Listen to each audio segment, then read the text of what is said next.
반발 더 깊게 들어가는 뉴스 프레스룸입니다. 요리할 때 나오는 매연에 많은 요리사들이 폐암에 걸린다고 합니다.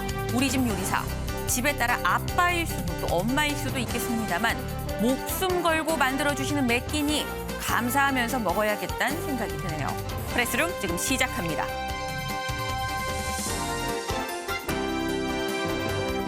윤석열 대통령이 제20대 대통령에 공식 취임했습니다. 4만여 명이 참석한 대규모 취임식에서 윤 대통령은 자유를 강조했는데요. 취임 첫날 모습 잠시 후 전해드립니다. 대통령직에서 물러난 문재인 전 대통령, 조금 전 울산 통도사역에 도착했고 지금 양산 사저로 이동을 하고 있습니다. 이제 자유인이 됐다며 홀가분한 소회를 밝힌 문재인 전 대통령의 소식도 잠시 후 전해드립니다. 한동훈 법무장관 후보자의 청문회가 어제 밤새 이어지면서 오늘 새벽 17시간 반 만에 종료됐습니다. 결국 보고서 채택 무산됐는데 청문회 주요 내용 정리해봤습니다.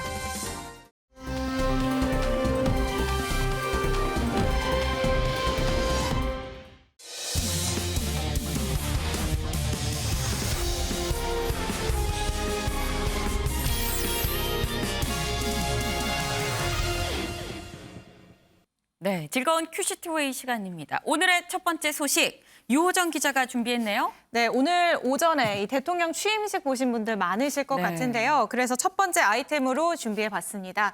윤석열 20대 대통령 취임, 문은 양산 사저로라고 꼽아봤습니다. 네. 윤석열 대통령이 오늘 0시를 기해서 공식으로 제20대 대통령에 취임했는데요. 이 윤석열 정부의 막이 오른 셈입니다. 오늘 오전 11시 국회에서 이 대규모 취임식이 열렸습니다. 4만여 명이 참석한 가운데 9년 만에 대규모 취임식이고요. 또 이 헌정사상 처음으로 봄날의 취임식입니다. 네. 굉장히 할 말이 많은데 일단 취임식의 하이라이트라고 볼 수 있는 취임사부터 짚어보려고 합니다. 영상 보고 이어가 보겠습니다. 대통령 네 분께서 새로운 대한민국을 함께 만들어갈 국민들과 인사를 나누며 입장하고 계십니다. 분께서 국민희망 대표 20분과 함께 단상에 오르고 계십니다. 이 나라를 자유민주주의와 시장경제 체제를 기반으로 국민이 진정한 주인인 나라로 재건하고 시대적 소명을 갖고 오늘 이 자리에 섰습니다. 이 어려움을 해결해 나가기 위해 우리가 보편적 가치를 공유하는 것이 매우 중요하다고 생각합니다. 그것은 바로 자유입니다. 자유, 인권, 공정, 연대의 가치를 기반으로 국민이 진정한 주인인 나라 반드시 만들어 나가겠습니다. 감사합니다.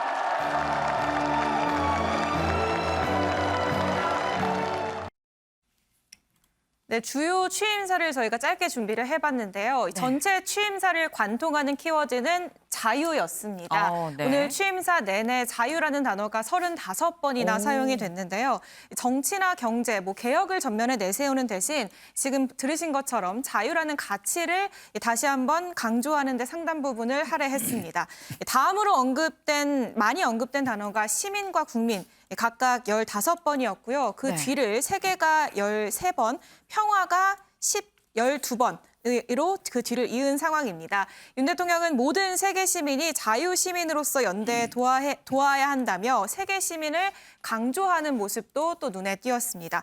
또 하나 주목받는 점 하나는 통합이란 표현을 직접적으로 쓰지 않았습니다. 협치애기 관련 언급이 직접적으로 없었는데요. 다만 자유는 결코 승자 독식이 아니다라는 발언으로 거대 야당과 소통 의지를 우회적으로 드러낸 것이다라는 해석이 붙고 있는 상황입니다. 여기에 또 하나 이 윤 대통령이 직접 이 수정안을 작성하면서 넣은 부분이 있다고 하는데요. 바로 반지성주의 언급입니다. 이 다수의 힘으로 상대의 의견을 억압하는 반지성주의가 민주주의의 위기를 빠뜨린다라는 부분을 강조하는 모습도 눈에 띄었습니다. 오늘 총 16, 17분량 정도의 취임사였는데요. 네. 글자 수로만 보면 약식으로 진행됐던 문재인 전 대통령의 취임사와 비슷한 분량이고요. 네. 다른 전임 대통령에 비하면 비교적 짧은 분량이었습니다. 사실 이 연설문 준비하는 팀이 따로 있잖아요. 대통령 그렇죠. 같은 경우에는 이 취임사 준비위원회가 초안을 여러 번 보냈는데 이 중에서도 25분 분량의 취임사가 선택이 됐고 네. 거기에서도 또 대상당 부분 윤 대통령이 직접 줄이면서 네. 거의 대부분 초안을 작성했다라고 알려지고 있는 상황입니다. 25분 안팎의 이 취임사도 말보다 행동으로 보여주는 게 중요하다라면서 대폭 줄였다는 설명이 있었습니다.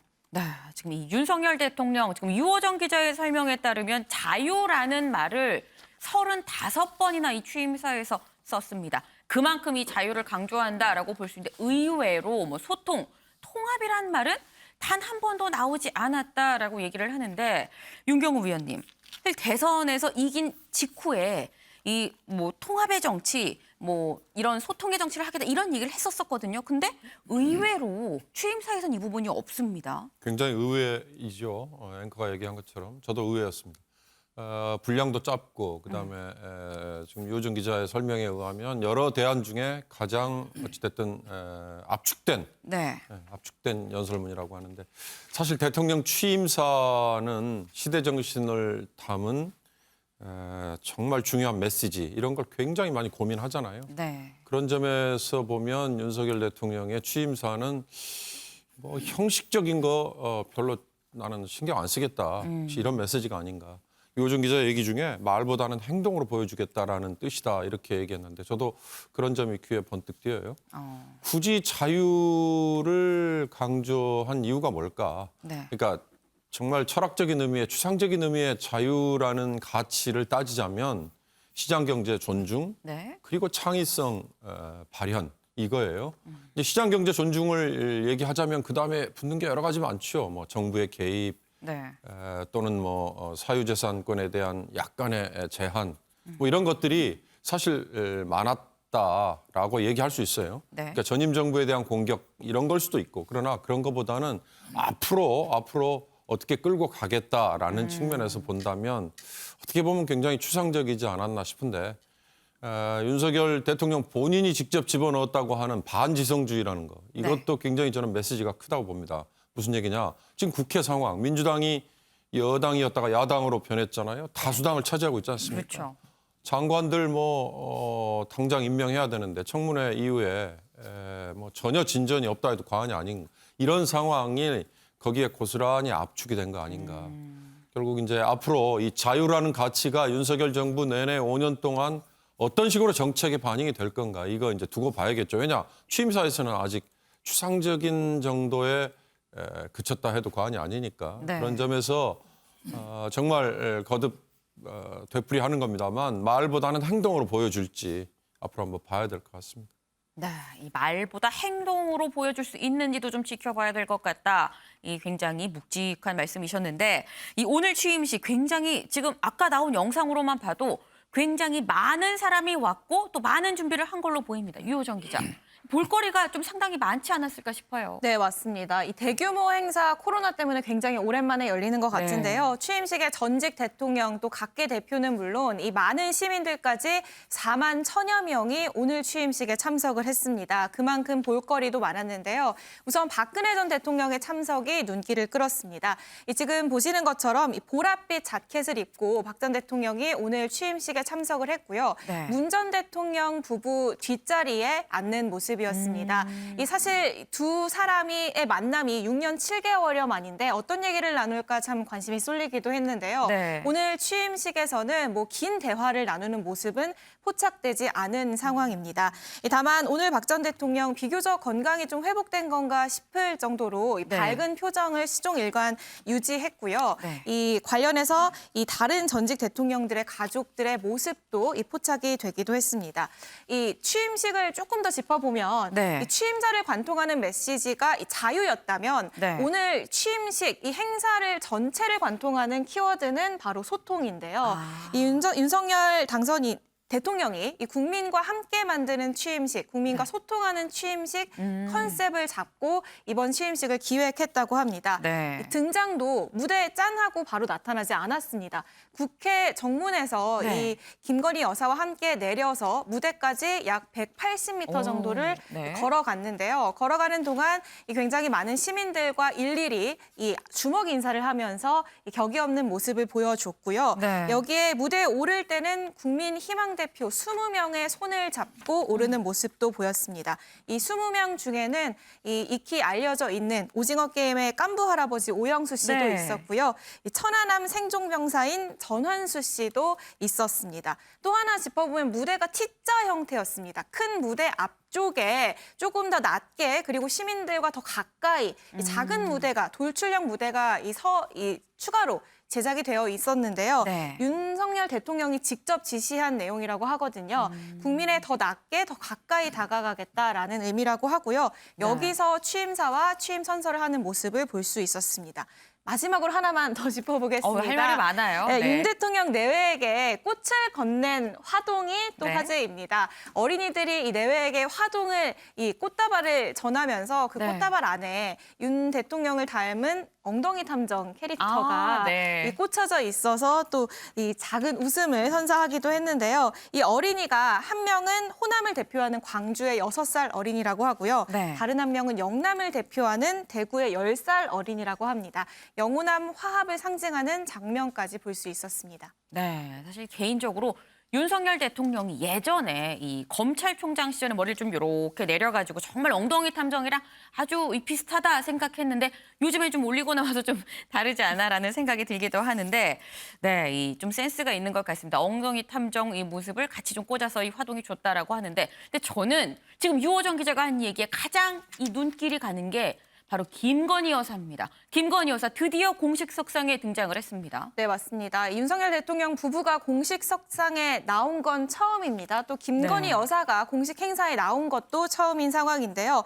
오늘 오전 서초동 자택을 나설 때부터 이 내내 윤 대통령 옆을 지키는 모습이었습니다. 오늘 오전에 현충원 참배 일정이 있었거든요. 네. 이 참배 일정까지는 검은색 정장을 입은 모습이었고요. 네. 이후에 취임식을 참석할 때는 하얀색 큰 리본이 달린 원피스로 환복한 모습이었습니다. 네. 좀 하나 눈길을 끄는 걸 보면 일정 내내 윤 대통령 뒤편에 좀 한두 걸음 뒤쪽에 머무르는 듯한 모습을 시종일관 보였는데요. 네. 사실 제가 예전 이 대통령 부부의 일정 행사를 좀 찾아보니까 네.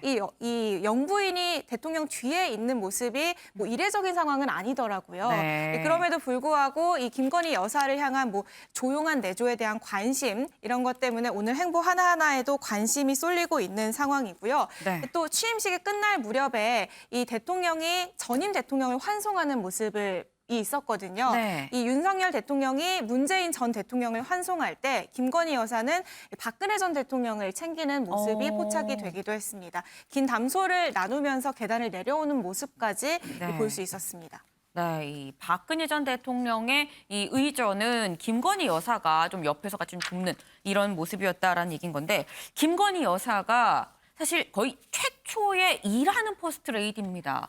네. 때문에 이 전에 없던 경우라 앞으로 어떻게 할지도 좀 궁금하거든요. 네, 맞습니다. 회사를 운영하고 있기 때문에 네. 또 당시에 후보 시절에 당선이 돼도 일을 하겠다라는 의지를 보였기 때문에 최초의 네. 일하는 퍼스트레이디가 탄생하지 않겠냐라는 기대도 있었는데 이 실제로는 좀 어려울 것으로 보입니다. 이 운영하던 전시기획사 코바나 컨텐츠는 휴업 혹은 폐업하는 쪽으로 이 가닥을 잡은 것으로 알려졌는데요. 네. 이 당초 야당 쪽에서는 이 코바나 컨텐츠를 둘러싸고 허위 전시 의혹을 제기하고 있는 만큼 좀 불필요한 잡음을 내지 않겠다라는 의도로 해석이 되고 있습니다. 네. 당분간 적극적 행보보다는 좀 조용한 내조, 그림자 내조를 이어가겠다라는 얘기가 나오고 있습니다. 네, 윤영걸 대표님. 지금 보면은 뭐 유호정 기자가 뭐 역대 영부인들이 이 대통령과 어느 정도의 거리를 두고 갔는지까지 지금 반발 더 깊게 들어가서 찾아봤더니 뭐 이번이 특이한 사례는 아닙니다만 좀 한 발 정도 뒤로 이 걷는 모습이 보였어요. 이게 좀 조용한 내조를 하겠다는 의미로 봐야 되는 건지 어떻게 보세요? 앞으로의 내조. 뭐 조용한 내조를 하겠다는 그런 의사표시가 아닌가. 뭐 지금 그동안에 김건희 여사가 당선된 이후에도 거의 대외 활동을 안 했거든요. 네. 과거에 뭐 그 대국민 사과 발표하고는 거의 공식적인 행보를 안 했는데 오늘 처음 그 모습을 드러낸 거죠. 네. 근데 굉장히 그 조용하게 조금 뒤를 따라서 걷는 모습 그걸 봐서 조용한 내조를 하는 거 아니냐 뭐 이런 생각이 들었어요. 박근혜 전 대통령하고도 또 대화를 좀 하고 네. 전직 오늘 아주 좋은 모습이 하늘에 오늘 무지개가 떴더라고요. 어머, 네, 무지개가 떴어요. 네, 신세계 정용진 부회장이 사진을 찍어서 올렸는데 네. 하늘에 무지개가 떴어요. 그래서 그거 굉장히 좋아 보였고 또 하나 보기 좋은 게 네. 전직 대통령을 나란히 이렇게 배웅하는 모습. 그거 참 보기 좋았어요. 그리고 네. 또 뭐 취임식에 장애인, 청년, 어린이, 뭐 영호남 이렇게 다 그 디테일한 것까지 다 챙기는 모습도 굉장히 좋았는데 그 전직 대통령 그 배웅할 때 네. 그 윤석열 대통령이 차 앞으로 바로 가니까 김건희 여사가 뒤로 좀 당겼죠. 네, 그런 모습이 네. 저는 상징적으로 좀 보여주는 거 아니냐. 네. 그러니까 앞으로 나서지는 않지만은 대통령에 대해서 어느 정도 통제권은 좀 행사한 그 의사표시 아니냐 뭐 이런 네. 생각이 들어요. 물론 뭐 김건희 여사가 그 미국의 질 바이든 여사처럼 그 사회 활동을 하시는 분이죠. 근데 이제 질 바이든은 이제 학생을 가르친다는 면에서 뭐 부서수에 오를 염려는 없지만은 코바나 콘텐츠는 아무래도 수주하고 전시 기획하고 하다 보면은 뭐 여러 가지 시비가 나올 수 있잖아요. 그래서 그런 사업은 일단 뭐 접는 걸로 알고 있고 앞으로 김건희 여사가 어떤 식의 활동을 할지 오늘 뭐 하얀 옷이 굉장히 또 취임식하고 어울린다는 평도 많았는데 네. 계속 좀 그 국정에 좀 도움이 되는 쪽으로 좀 활동을 하고 또 국민 화합, 통합 이런 쪽에 좀 이루는 또 어려운 사람들에 대해서 좀 도와주는 그런 좀 역할을 좀 했으면 합니다. 네. 네, 지금 이 윤 대표님께서 오늘 심지어 무지개가 떴더라라고 말씀을 해주셨는데 이제 취임식에 날씨마저 좋아서 참 이 전반적으로 좋아 보였다라는 취지로 이해를 해주시면 될 것 같습니다. 지금 취임식 얘기를 좀 했습니다만 사실 취임식 열리기 전에 오늘 0시부터 이 윤석열 대통령의 임기는 사실 시작이 됐습니다. 이수아 기자, 이 0시면 사실 어제로는 자정입니다. 이 한밤중에 남들 다 잘 시간. 이때부터 근데 일을 했어요, 자정부터. 이 영시를 기해서 윤 대통령이 국군 통수권도 넘겨받았잖아요. 그래서 그렇죠. 관련 업무를 보게 됐는데요. 이 용산 대통령 집무실에 직접 출근을 해서 여기 국가위기관리센터에서 서우 국방부 장관 그리고 이 원인철 합참의장에게 보고를 받으면서 업무를 시작했습니다. 역대 대통령이 자택이나 인수위 사무실에서 같은 업무를 봤던 것을 비교하면 좀 이례적이다 뭐 이렇게 평가가 될 수도 있을 것 같은데 용산 벙커를 택한 이유에 대해서 아무래도 집무실 이전으로 안보에 좀 소홀한 거 아니냐 이런 안보 공백에 대한 비판을 의식해서 이런 선택을 한 것이 아닌가라는 해석이 나오고 있는 상황이고요. 네. 이 취임식이 끝난 뒤에도 오후 1시가 좀 안 된 12시 45분쯤에 다시 용산 집무실로 돌아왔습니다. 그래서 네. 첫 결재를 진행했는데요. 이 첫 직무 일정이 국방 보고였다면은 첫 네. 결재는 뭐였냐면요. 1호 결재 다름 아닌 한덕수 총리 임명 동의안이었습니다. 이후 7개 부처 장관 임명안도 통과를 네. 시키고 서명을 했는데 네. 이 국회에서 보고서 재송부를 요청했던 이 정호영, 원희룡 등 일부 후보자들의 임명은 없었다는 점을 말씀드립니다. 이후 윤 대통령 취임 축하를 위해서 네. 이 방한한 외빈들을 접견하면서 조금 더 용산 집무실에 머물렀고요.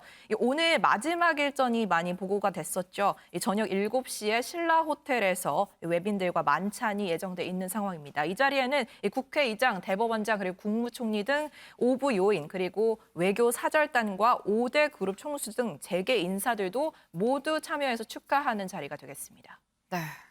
지금 보니까 오늘의 첫 번째 결재가 벌써 이뤄진 그런 상황입니다. 지금 한덕수 이 총리 후보자 임명 동의안에 결재를 하고 그리고 더불어서 이 다른 7명의 장관들, 이 추경호 부총리를 포함한 7명의 장관들에 대해서 임명을 했는데 윤경호 위원님, 지금 보면은 국회에 사실 이 재송부를 요청한 사람들, 이 후보자들이 있습니다. 뭐 원희룡, 정호영 등등 해갖고 여러 명이 있는데 여기에 대해서 임명을 강행하지 않을까 했습니다만 사실 오늘은 글쎄요. 취임식 날이라 그런 건지 여기에 대해서는 임명을 하지 않았네요. 국회가 일단 채택을 해준 네.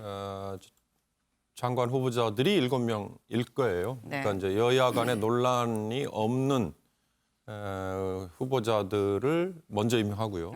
그리고 이제 재송부 요청을 했던 후보들에 대해서는 아마 내일 지나서 12일 이후 정도로 예상을 하죠. 다만 그렇게 될 경우 네. 야당과의 이제 전면전이 불가피해지지 않을까 싶어요. 사실 취임사에 제가 아까 추상적인 가치 뭐 이런 것만 들어있지 않습니까?라는 얘기를 했습니다만 앞으로 국정 5년 동안 제가 어떻게 끌고 가겠습니다. 뭐에 더 우선순위를 부여하겠습니다라는 게 앞으로 이제 나와야 되잖아요. 네.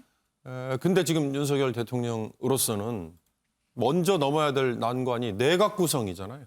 이 내각 구성부터 되지 않았는데 어떻게 누구랑 일을 해야 되느냐. 그러면 문재인 대통령이 임명한 김부겸 총리와 남아있는 몇몇 장관들을 협조를 받아가지고 네. 정말 원치 않는 그리고 불안한 동거를 하면서 해야 되느냐. 이제 그런 점에서 아까 앵커가 얘기했습니다만 협치라는 게 절실한데 취임사에서는 오히려 반지성주의 뭐 이런 표현으로 약간의 못마땅함도 좀 비쳤단 말이죠. 네. 그러니까 이제 그런 점에서 윤 대통령이 과연 어떤 리더십으로 이걸 헤쳐나가야 될 건가. 그게 산 넘어 산이 아닐까 싶은데요. 네. 야당도 사실 무조건 발목 잡기 이렇게 비춰지면 국민들이 아유 잘한다 이런 얘기 할 리가 없어요. 그러니까 그런 점에서 이 완급 조절이 정말 필요하다. 이 또 윤석열 대통령 역시도 내가 알아서 끌고 갈 테니까 그냥 따라오세요라는 게 야당뿐만 아니라 국민에게도 네. 그게 과연 먹힐 거냐 이 점을 굉장히 신경을 써야 되지 않을까 싶습니다. 네, 이 윤석열 대통령이 지금 뭐 통합, 이 여소야대 상황에서 좀 잘 풀어가는 게 어떻게 보면 과제가 되지 않을까 하는 좀 생각이 드는데 이제 윤 대통령 청와대가 아니라 뭐 아직 뭐 이름이 명확하게 지어지진 않았습니다만 뭐 이른바 뭐 시중에선 용화대라고 얘기를 하기도 하죠. 이제 용산 집무실에서 집무를 봐야 되는 이 그런 상황입니다. 근데 이수아 기자 그렇게 되면은 서초동 자택에서 용산 집무실로 이제 출퇴근을 하게 되는 거잖아요. 네, 이 리모델링이 끝나는 기간 한 달 정도 잡고 네. 있는데 이 기간 동안은 출퇴근을 할 예정인 것으로 보입니다. 7km가 좀 안 되는 거리인 것으로 파악되고 있는데요. 네. 반포대교를 넘어서 이촌동을 지나서 이 옛 미군 기지를 통과해서 가는 루트인데 평소에도 여기가 다녀보신 분들은 알겠지만 정체가 굉장히 심한 막히죠. 구간입니다. 그래서 네. 통제까지 한다면 더 막히는 거 아니냐 뭐 이런 우려가 좀 큰 상황인데요. 윤 대통령 측은 다양한 경로를 두고 모의 연습까지 했다고 현재 알리고 있습니다. 그리고 아주 새벽에 윤 대통령이 출근을 한다든지 네. 아니면 상황에 따라서 반포대교가 아니라 한남대교 아니면 동작 아니면 더 멀리 한강대교를 이용하는 방안까지도 고려하고 있다고 이미 밝힌 바 있는데요. 네. 하지만 예행 연습과 윤 당선인 인수위 출근길 통제만으로도 이미 SNS상에서는 불만의 녹소리가 터져 나오고 있는 상황이거든요. 계속 지켜봐야겠습니다. 네. 예행 연습만으로도 뭐 불만의 목소리가 터져 나온다고 하는데 시민들의 이런 우려가 좀 이 기후로 바뀔 수 있으면 참 좋겠다는 생각을 좀 해봅니다. 이제 본격적인 용산 시대가 열렸습니다. 이수아 기자, 네. 이 집무실이 용산으로 가면 그럼 기존에 삼청동에 있던 이 청와대는 현재 지금 이 시각 그럼 공개가 된 거예요? 네, 같이 오늘 문이 활짝 열린 상태입니다. 네. 우선 아침 6시 반쯤에 이 청와대 뒤편에 있는 북악산 등산로가 먼저 열렸고요. 그리고 오전 11시에 네. 이 청와대 정문을 여는 행사가 있었습니다. 이 개방 현장이 윤 대통령의 취임식에서 큰 스크린으로 좀 중계가 되기도 했는데 저희가 이 개방되는 모습 영상으로 준비해봤습니다. 여러분의 함성과 함께 새로운 길이 열렸습니다. 길은 사람과 사람을 이어주고 또 사람과 자연을 이어줍니다. 새롭게 열린 이 길을 통해 많은 이야기도 함께 오가면서 여기 오늘 30분만 한다고 했어. 아니 그런 데까지 가셨다가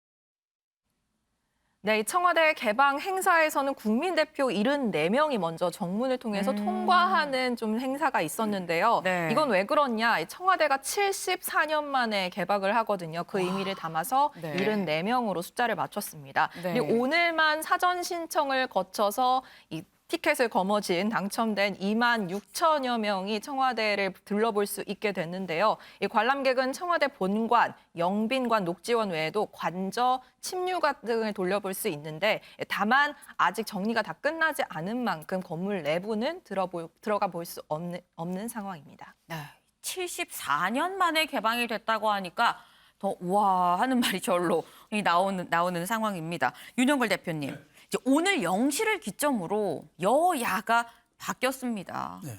이 윤석열 당선인 뭘 가장 신경 써야 될까요? 저는 뭐 두 개라고 봅니다. 하나는 코로나19로 민생이 굉장히 피폐해졌잖아요. 민생. 그 민생을 빨리 복구시켜야죠. 네. 근데 그것도 쉽지는 않습니다만은 민생 복구 또 하나는 민심 통합 두 개인데 통합. 민생은 이게 쉽지 않습니다. 지금 퍼펙트 스톰이라고 그거 저 우루과이 저쪽 전쟁부터 시작해서 미중 갈등 국내외적으로 지금 굉장히 좀 어렵거든요. 그거를 빨리 회복시키려면 이게 단순한 빠른 방법이 없거든요. 특히 부동산이라든지 안정시키는 거 이게 민생 회복 제일 급할 테고 또 하나는 민심 통합.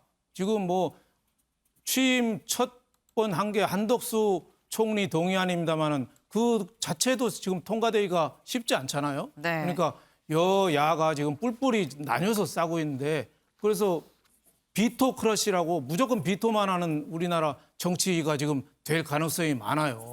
그래서 오늘 얘기한 게 네. 그 통합 얘기 대신에 오늘 취임사에서 연대 얘기를 많이 했거든요. 연대. 통합하고 연대하고는 조금 다릅니다. 네. 통합은 하나가 되는 거고 네. 연대는 우리는 다르지만 뜻은 맞으면 같이 가자. 그러니까 공자가 말한 왜 화의부동. 네네. 예, 우리가 같지는 않지만은 어울려서 함께 가자. 이 연대를 강조하는 건데 제가 보기에는 이 연대도 민심 통합 연대도 쉽지는 않지만은 네. 윤석열 대통령이 이게 제일 극복해야 될 과제가 아닌가. 지금 뭐 야당은 지금 장관부터 모든 법부터 지금 쉽게 호락호락하지 않을 거 아니에요. 근데 소수의 여당으로서는 또 할 수 있는 게 하나도 없어요. 네. 그래서 저는 그 옛날 이명박 대통령이 정치권하고 너무 멀어서 그 실용주의만 강조했고 문재인 대통령은 또 자기 진영만 또 앞세운다는 이런 비판을 들었는데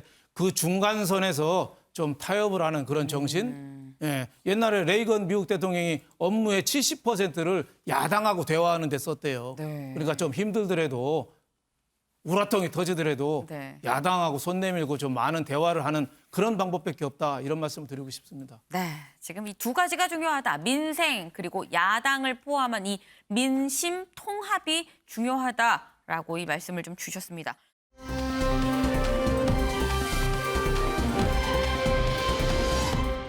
오늘부터 이제 임기가 시작된 이 새 대통령 윤석열 대통령 얘기를 좀 저희가 짚어봤는데 윤 대통령이 들어간 자리는 사실 어제까진 문재인 전 대통령이 있었던 그 자리죠. 이 오늘 이 사실 취임식이 이 전현 이 권력 전현 대통령이 어떻게 보면은 글쎄요 이 교체하는 그 현장 교차점이 아니었나라는 그런 생각이 드는데 김현 기자. 네. 이 사실 신구 권력 갈등이라는 얘기도 있었어요. 오늘 윤 대통령과 문재인 전 대통령 분위기 어땠을까요? 네, 그렇습니다. 두 사람이 이 마지막까지 긴장 관계를 좀 유지했었기 때문에 네. 오늘 두 사람이 좀 어떤 모습을 보일지 많이 관심이 쏠렸습니다. 결론부터 말씀드리면은 취임식답게 조금 정중하고 그리고 조금 밝은 분위기 속에 두 사람의 만남 취임식장에서 이루어졌습니다. 일단은 뭐 문재인 전 대통령이 먼저 이제 취임식에 참석을 했고요. 네. 행사가 끝난 뒤에 이제 두 사람이 어떤 만나는 모습이 연출이 됐었습니다. 일단은 자신의 취임식을 좀 찾아준 네. 귀빈들을 향해서 이렇게 윤석열 대통령이 인사를 하고 두 사람이 만났는데 저렇게 네. 먼저 문재인 전 대통령 내외가 네. 취임식 자리에서 함께하는 모습을 보였고요. 윤석열 대통령 저렇게 찾아가서 먼저 인사를 건네는 모습 보였습니다. 이때 두 사람 짧게 담소를 나누기도 했었는데요. 행사 이후에는 저렇게 이제 먼저 찾아가서 허리를 숙였고요. 네. 김정숙 여사한테 인사를 할 땐 사실 더 허리를 숙이면서 전직 대통령에 대한 예우를 좀 차리는 모습을 보여줬습니다. 네. 마지막에는 저렇게 준비된 차량에 탑승할 때까지 배웅을 한 뒤에 차량이 떠난 후에도 그 모습을 좀 지켜보는 그런 모습을 보여줬습니다. 네. 일단 두 사람 뭐 조금 밝은 모습으로요. 서로 담소를 조금씩 나누기도 하고 네. 문재인 대통령과 김정숙 여사가 계단을 향해 통해서 이렇게 좀 내려올 때는 윤석열 대통령이 먼저 이렇게 길을 좀 안내하는 그런 모습을 보이기도 했습니다. 두 사람 뭐 정말 뭐 말도 많고 탈도 많았던 인연이었는데 네. 마지막에는 약간 저렇게 좀 평화롭지만 그러면서도 좀 드라마틱하게 두 네. 사람의 인연이 좀 마무리되는 그런 모습을 보여줬었습니다. 네, 오늘 보니까 뭐 이 두 사람 다 뭐 마스크를 쓰긴 했습니다만 굉장히 보이는 눈만으로도 이 웃음이 가득한 굉장히 좀 분위기가 좋았던 것 같습니다. 그럼 문재인 전 대통령 오늘 취임식이 끝나고 바로 이 경남 양산 사저로 간다고 했는데 그럼 지금 3시 50분이 지금 좀 지나가고 있습니다. 지금쯤 도착했을까요, 양산? 네, 그렇습니다. 문재인 전 대통령 앞서 보신 것처럼 저 준비된 차량을 타고 KTX를 타기 위해서 이제 서울역으로 출발을 했습니다. 네. 조금 전인 3시 30분쯤에 지금 양산 마을에 도착한 것으로 확인이 되고 있는데요. 일단 처음부터 저희가 말씀을 드리면 이 서울역으로 문재인 전 대통령이 이동을 했는데 네. 여기에서도 굉장한 인파와 함께 이제 맞이를 하는 모습을 보여줬습니다. 문재인 전 대통령의 일정이 미리 공개가 됐었기 때문에 네. 이 마지막 배웅하려는 시민들이 서울역으로 몰려든 건데요. 네. 이때 이제 문재인 전 대통령 시민들에게 꽃다발을 받기도 하고 뭐 인사를 건네기도 했는데 이 과정에서 마이크를 들고 네. 예정에 없었던 짧은 소감을 밝히기도 했었습니다. 네. 이 모습 저희가 영상으로 준비했는데요. 함께 만나보시겠습니다. 저는 대통령이 될 때 약속드린 것처럼 오늘 원래 우리가 있었던 시골로 돌아갑니다. 여러분, 제가 퇴임하고 또 시골로 돌아가는 것 섭섭해하지 마십시오. 저는 해방되었습니다. 저는 자유인이 됐습니다. 네, 문재인 전 대통령, 저는 해방됐고 자유인이 됐습니다. 이렇게 좀 홀가분한 심경을 강조하는 게 인상적인 어떤 모습이었습니다. 네. 이제 앞으로는 스님들에게 양산 가서 차도 얻어 마시고 네. 가까운 성당도 다니고 주민들과 막걸리도 나눠 마시겠다. 네. 이런 홀가분한 심경을 조금 허심탄회하게 전하는 모습이었는데요. 네. 이 소감을 마친 뒤에 문재인 전 대통령이 김정숙 여사에게도 한마디 해라 이렇게 했는데 네. 김정숙 여사가 싫다 이렇게 좀 뿌리치면서 이 시민들이 폭소를 좀 자아내는 그런 해프닝도 벌어지기도 했었습니다. 민주당 지도부의 배웅을 받으면서 문재인 전 대통령 KTX에 탑승을 했고요. 앞서 말씀드린 것처럼 오후 3시 30분쯤에 지금 양산 마을에 도착을 했습니다. 지금 이 마을 회관에서 주민들과 함께 이제 인사회를 가지고 있는 것으로 확인이 되고 있는데요. 문재인 대통령은 사실 이 마을 환영 행사 같은 경우에는 사실 좀 원하지 않았다고 합니다. 네. 그냥 조용히 사저에 들어가겠다는 입장을 밝힌 것으로 전해졌는데 네. 하지만 문재인 전 대통령이 온다는 소식에 마을 주민들을 비롯해서 많은 지지자들이 양산에 모여들었습니다. 문재인 대통령이 이웃이 돼서 반갑습니다. 이런 현수막이 마을 입구에 걸리기도 했고 분위기가 좀 고조가 되니까 문재인 전 대통령 그래도 조금 짧은 인사는 가져야겠다 이렇게 네. 이야기를 하면서 심경을 전한 것으로 보이는데 저희가 조금 전에 들어온 통도사에 도착한 문재인 전 대통령의 영상도 준비를 했습니다. 통도사 역에 도착한 모습인데요. 이 모습도 함께 확인해 보시겠습니다. 드디어 제가 살던 동네로 돌아왔습니다. 이제야 무사히 잘 끝냈구나라는 실감이 듭니다. 약속드렸던 대로 제 살던 동네로 돌아왔고 또 약속드린 대로 빈손으로 갔다가 빈손으로 돌아왔지만 훨씬 부유해졌습니다. 우리 두 사람 나이도 더 먹었고. 네, 문재인 전 대통령 이제 고향인 양산에 왔으니 이제 네. 드디어 집에 온 것 같다는 소감을 내놓았습니다. 문재인 전 대통령 이를 통해서요. 이 봉화마을로 돌아갔던 노무현 전 대통령에 이어서 지금 퇴임 후 서울이 아닌 지역으로 돌아간 두 번째 대통령이 된 상황입니다. 네. 지금 나오는 저 모습이 지금 이 양산에 도착한 문재인 전 대통령의 모습입니다. 지금 양산에도 굉장히 많은 사람들이 나와 있습니다. 지금 앞에 일일이 이 악수를 하면서 이 본인을 맞이하러 나와준 시민들한테 좀 인사를 하는 그런 문재인 전 대통령의 모습을 보고 계시는데요. 네, 지금 문재인 전 대통령 사실 어제 퇴근길에 퇴근하던 이 마지막 퇴근길에 이 무거운 짐을 벗은 것 같아서 참 홀가분하다 이런 얘기를 했었는데 오늘 또 이런 얘기를 했습니다. 이제 뉴스 안 본다. 나는 자유인이 됐다. 윤경호 위원님. 지금 이 통도사 여기 아까 도착해서도 이제야 좀 내가 무사히 끝났다. 이런 얘기를 해요.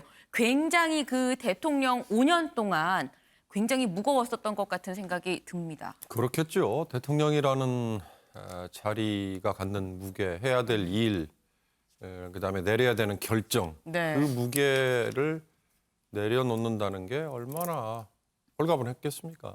그리고 이제 앵커가 얘기했습니다만 물러난 대통령 중에 서울에 있는 사저에 가지 않고 지방으로 내려가는 그러니까 노무현 전 대통령과 문재인 전 대통령 두 분이 모습이 상당히 비슷해요. 네. 근데 이제 저런 어저께 퇴근길이라고 얘기한 그 청와대 앞에 나와서 걸어갈 네. 때도 그랬고 오늘 취임식 이후에 새 대통령 취임식 이후에 서울역 가는 길 그다음에 통도사역에 도착한 이후 저런 환호성이라는 게 물러난 대통령에 대한 예우 그 이상도 그 이하도 넘어서는 안 된다. 넘어선 안 된다. 그럼요. 그러니까 이제부터는 문재인 대통령은 참 죄송한 얘기입니다만은 이제 잊혀지는 게 좋습니다.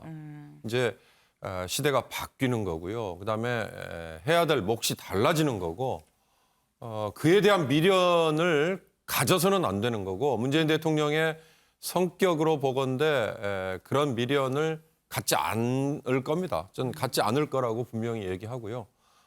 설사 이제 주변에 있는 참모들 중에 앞으로 남아 있는 선거 또는 보궐선거 여러 가지 정치적인 영향력을 행사할 것들이 있겠죠. 네. 그러나 그런 거에도 문재인 대통령은 절대로 관여하지 마시라. 이게 대한민국 전체 정치 발전을 위해서도 좋은 거고 그다음에 당신을 위해서도 그게 훨씬 나을 겁니다. 아까 뉴스 안 보겠다 그 얘기도 네. 다 그런 거하고 저는 연결이 되는 걸 거다. 그런 점에서 주변에 있는 사람들뿐만 아니라 문재인 대통령을 정말 사랑한다면 아까 윤영걸 대표께서 진영이라는 표현을 하셨는데요. 그쪽 진영에 있다고 자임하는 분들, 지지자들 그냥 문재인 대통령을 내버려 둬주는 게 그게 서로를 위해서 좋을 거다. 이 말 거듭 제가 드리고 싶습니다. 네, 지금 윤경호 위원님, 이 문재인 대통령이 사저정치를 이른바 사저정치를 안 하는 게 오히려 맞는 것 같다라는 어떤 그런 말씀을 좀 주셨는데 아까 보니까 양산에 도착한 문재인 전 대통령을 환영하러 나온 인파가 참 상당합니다. 김영 기자. 네. 근데 양산 말고 사실 어제 퇴근길에도 깜짝 놀랐어요. 사람이 정말 많았습니다. 네, 그렇습니다. 문재인 전 대통령이 어제 오후 6시 네. 모두가 정말 꿈꾸는 6시 정시 퇴근을 했습니다. 아마 문재인 전 대통령 네. 처음으로 6시 아마 퇴근하는 모습이었던 것 같습니다. 김영 기자도 정시 퇴근하세요. 네, 그렇습니다. 그렇게 하도록 하겠습니다. 굉장히 네. 정시 퇴근이어서 그런지 밝은 모습으로 청와대를 나서는 모습이었고요. 청와대 직원들이 준비한 어떤 깜짝 선물, 짧은 현수막 같은 거에 대해서 굉장히 박장대소하는 모습을 보이면서 이렇게 청와대를 걸어서 빠져나오는 모습을 보였습니다. 네.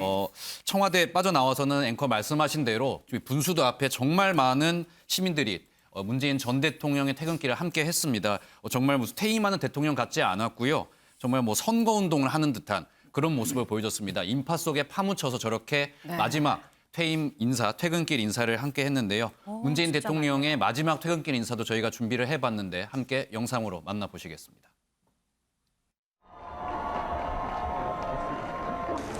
대통령님 손 한 번 들어주세요.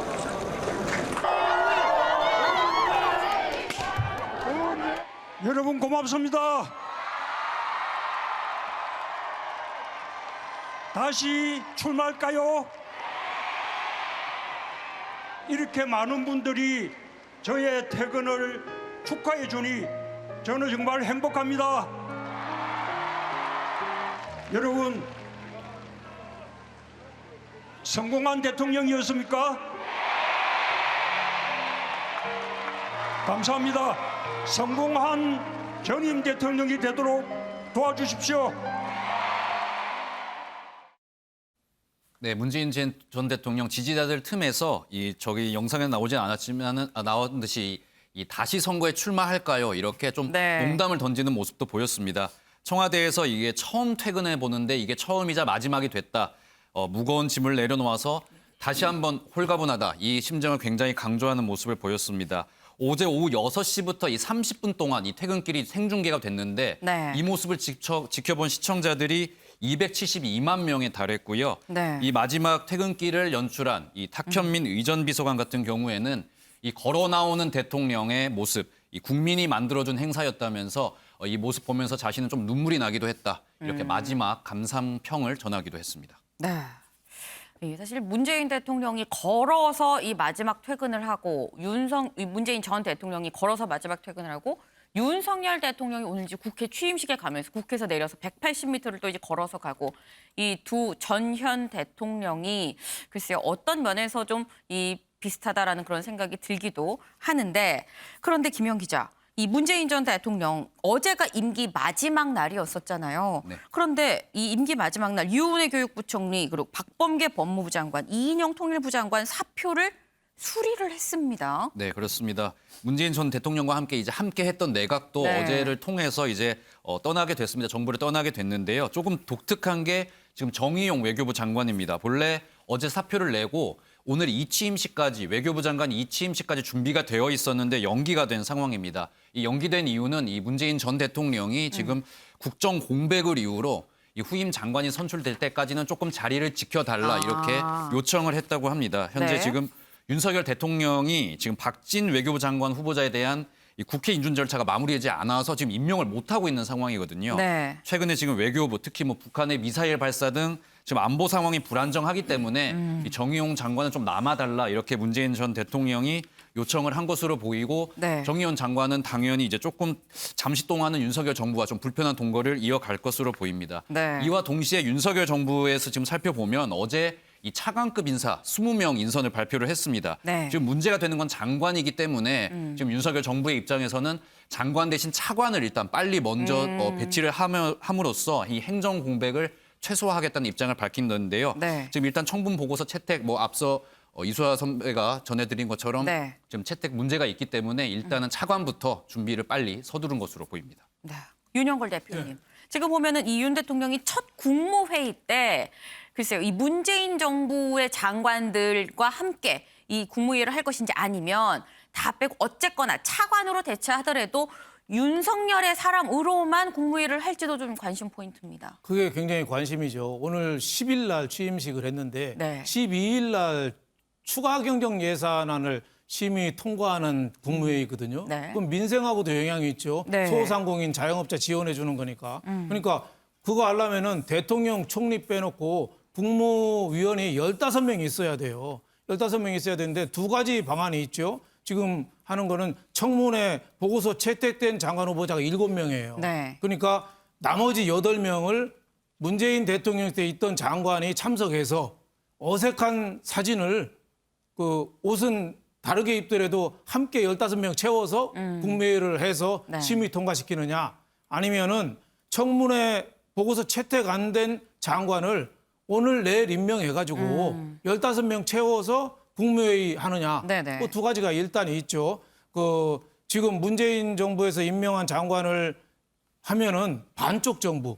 신문에도 큼지막하게 날 거 아니에요? 네. 반쪽 정부, 어색한 동거, 여소야대의 상징적인 또 제목이 나왔네요. 사진 모습이 나오니까 네. 이것도 좀 마음에 안 들 테고 또 문재인 지금 국회에서 통과 안 시킨 사람을 강행해가지고 다 한다면은 아무래도 야당에 대한 좀 예의가 아니죠. 야당을 좀 무시하는 네. 일방 독주라는 또 비난을 들어야 되니까 두 개 다 저는 일단이 있다고 보는데 네. 그럼에도 불구하고 장관 임명을 강행할 가능성이 높지 않은가 저는 이렇게 생각이 들어요. 네. 어차피 민주당에서 동의 얻기는 어려우니 빨리 손 털고 가는 게 좋지 않겠느냐 이렇게 싶은데 제가 보기에는 가장 큰 관건이 예를 들면 박진 외교부 장관 이건 이해할 수 있어요. 지금 미국 바이든 대통령이 오고 우리나라 제일 중요한 대통령이 오잖아요. 안보, 경제 제일 중요한. 그러니까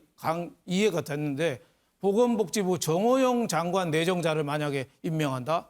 그러면은 이게 저는 공정과 상식, 취임사가 잘못하면은 굉장히 취지가 흐트러지는 그런 일도 나올 수 있을 것 같아서 네. 여기에 대해서는 정말 협치 정신에 기반한 정무적인 판단, 이게 대통령이 처음 할 거 아닌가 이런 생각이 좀 듭니다. 네, 지금 임명 강행을 하지 않겠느냐, 장관 임명 강행을 하지 않겠냐 말씀을 주셨는데 글쎄요, 이렇게 되면 또 여야 관계가 또 파국으로 치닫게 되는 거 아닌가 하는 그런 생각도 들긴 합니다.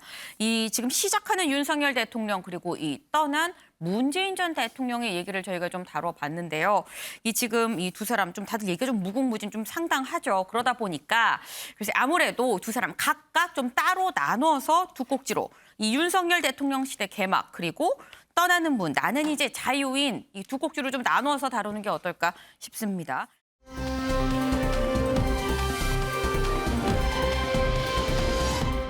다음 소식 이수아 기자가 준비했죠? 네, 어제 이어졌던 인사청문회 소식 준비를 네. 해봤습니다. 제목은요, 세먹까지 이어진 한동훈 청문회 17시간 반 만에 종료입니다. 어제 오전 10시에 시작한 한 후보자의 인사청문회 하루를 지나서 오늘 새벽 3시 반에야 종료가 됐습니다. 네. 열전이 정말 오갔다고 볼 수 있는데 영상으로 저희가 하이라이트 준비해봤습니다. 제게 법무부 장관으로 일할 기회가 주어진다면 위원님들의 세심한 충고의 말씀을 유념하여 정의와 상식의 법치를 이루는 데 헌신하겠습니다. 감사합니다. 네, 한동훈 후보자님 수고 많으셨습니다. 아직 경과보고서 채택과 관련한 일정을 합의하지는 못했습니다. 오늘이라도 합의가 이루어질 경우 회의가 열릴 가능성에 대비해서 일단 정회를 하겠습니다. 이것으로 오늘 국무위원 후보자 법무부 장관 한동훈 인사청문회를 모두 마치도록 하겠습니다. 정회를 선포합니다.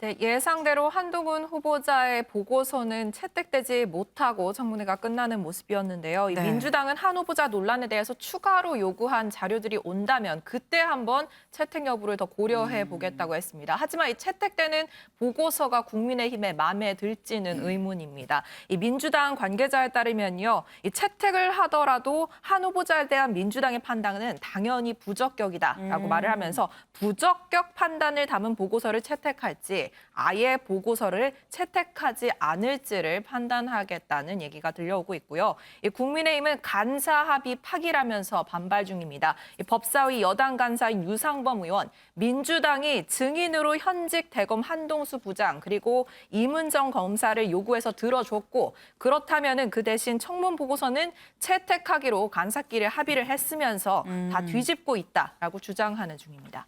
그렇군요. 지금 한동훈 후보자의 청문회 사실 한 번 연기가 된 끝에 이 어제 열렸습니다. 그런데 뭐 역시나 뭐 민주당 부적격 이 판단을 내린 상황인데 이수아 기자. 근데 한 차례 미뤄진 이유가 여야 증인 채택 때문이었잖아요. 되게 힘들게 여야 증인 채택하고 어제 청문회가 열린 건데 이 증인들 나와서 뭐라고 얘기했는지도 좀 짚어봐야 될 것 같아요. 일단 민주당 측 증인으로 나왔었던 한동수 감찰부장 그리고 이문정 담당관, 이른바 윤라인인 한 후보자를 당황시키는 발언들을 이어갔습니다. 이 모습도 저희가 준비했습니다.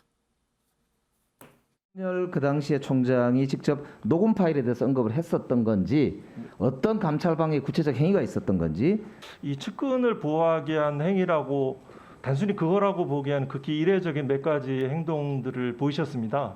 그 책상에 다리를 얹어 놓으시고 스마트폰을 하면서 굉장히 붉고 화난 목소리로 제가 간 보고서를 좌측 구석에 놓고 가, 저리 놓고 가라고 하셨습니다. 이미 제출을 받고 안 되면 압수수색을 하겠다. 이러니까 쇼하지 말라고 그러셨습니다. 지금 검찰 내 윤석열 라인과 비윤석열 라인이 존재하고 그 갈등이 굉장히 심하다. 2012년도 검란도 윤석열 라인이라기보다는 특수통, 그 하나회라고 불리우는 특수통 부분은 좀 널리 알려져 있는 부분이니까 공지 사실이라고 할 수 있습니다. 네. 당군 일의 최대 지적이라고 합니다. 은폐한 것이 드러나게 되니까 이제부터는 조작을 합니다. 대장동의 주범은 윤석열이다. 이런 뜬금없는 말도 안 되는 이야기들을 짓거립니다. 자, 세 번째, 3단계에서는 어떻게 하고 있습니까? 증인 발언 조용히 하시죠. 위원장님, 위원장님. 뭐죠? 이 청문회하고 아무 상관없는 발언 계속 시간 더 주십시오. 네.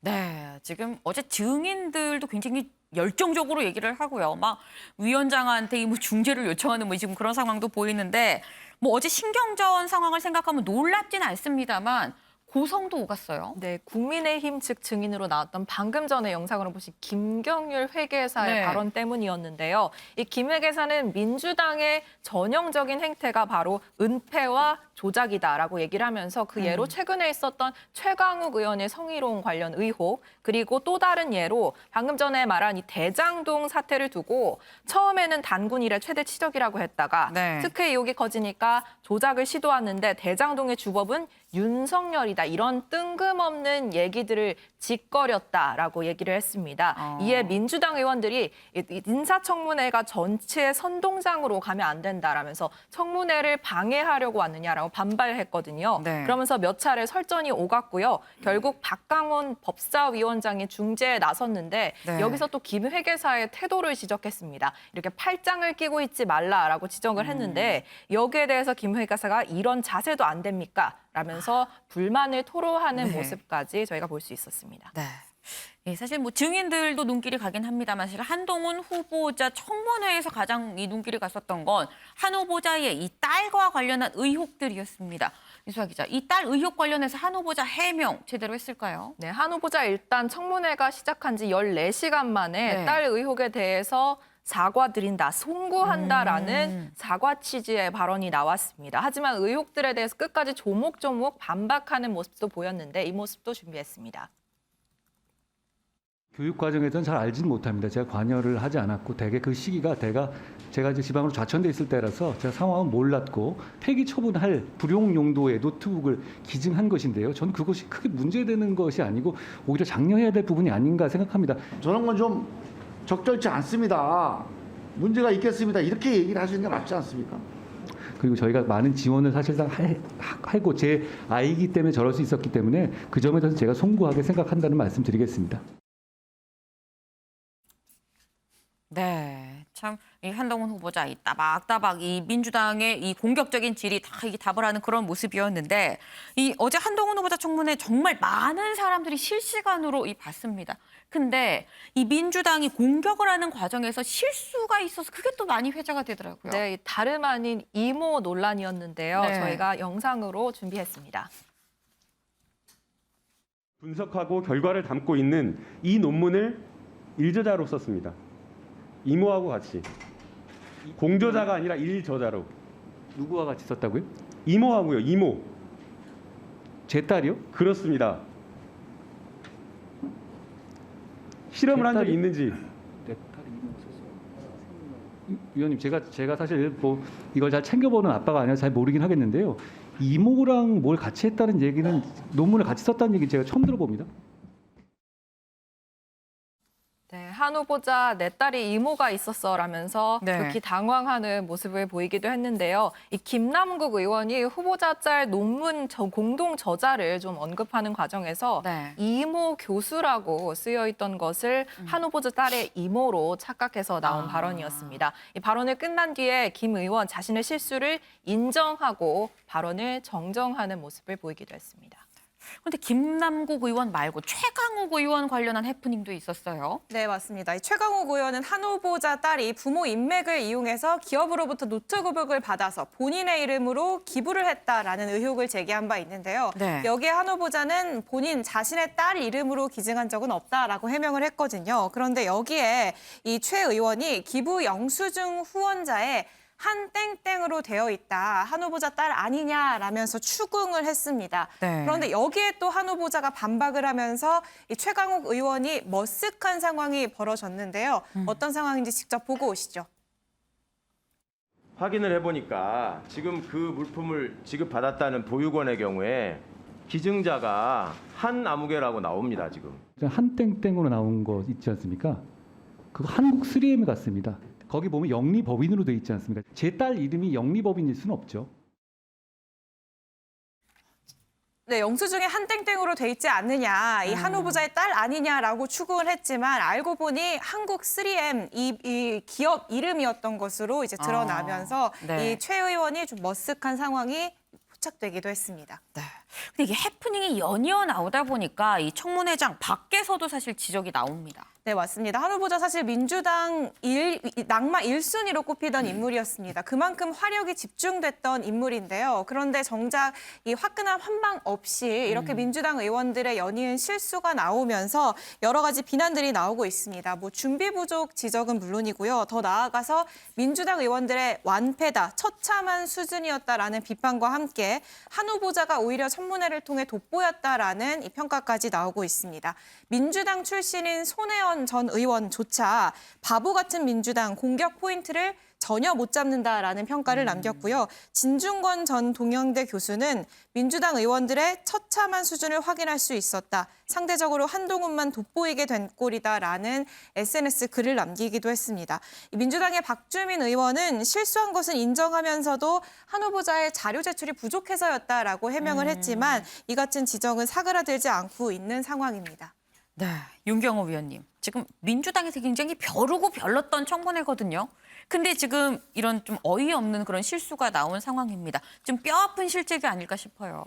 그러니까 서로 뚜렷한 목적 의식을 가지고 공격만 하려고 하고 방어하는 쪽에서는 상대가 어떻게 나올 건가를 어느 정도 예상하다 보니까 나온 저런 해프닝인데요. 그러니까 야구에서도 9회 말이 다가오고 있는 쪽인데 공격하는 쪽에서 반드시 홈런을 쳐야겠다고 나오면 어깨에 힘만 잔뜩 들어가거든요. 그러다가 삼진아웃 당하는 경우가 비일비재한데 그런 꼴이에요. 그러니까 한동훈 후보자의 경우는 처음부터 민주당이 뭐 윤석열 대통령과의 관계를 생각해서 못마땅하다. 그래서 낙마시켜야겠다.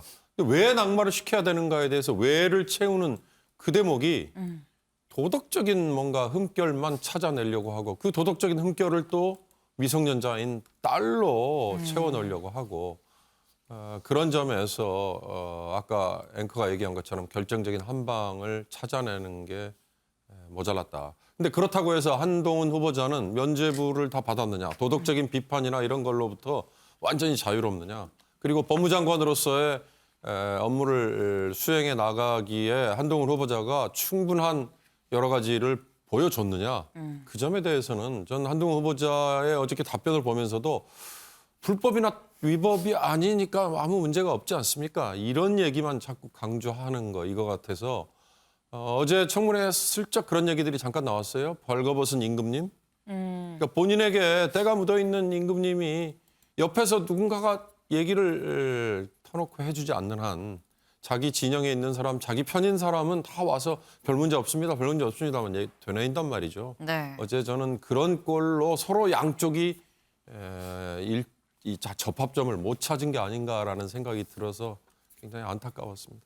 네, 지금 이 말씀이 어떻게든 꼬투리를 잡으려는 민주당과 어떻게든 본질보다는 이 방어를 좀 하려는 그런 한 후보자의 입장, 이 둘 다 썩 보기 좋지 않았다라고 말씀을 주셨습니다. 네, 오늘의 탑을 좀 정해볼까요? 오늘은 이 윤석열 대통령, 이 앞으로 5년간 이어질 윤석열 시대의 첫 개막일입니다. 이 첫 단추를 잘 꿰야 된다, 시작이 반이다. 다 이 시작의 중요성을 나타내는 말들이죠. 이렇게나 중요한 시작, 또 향후 5년의 순항을 기원을 하면서 오늘의 탑은 윤석열 대통령 시대 개막으로 하겠습니다.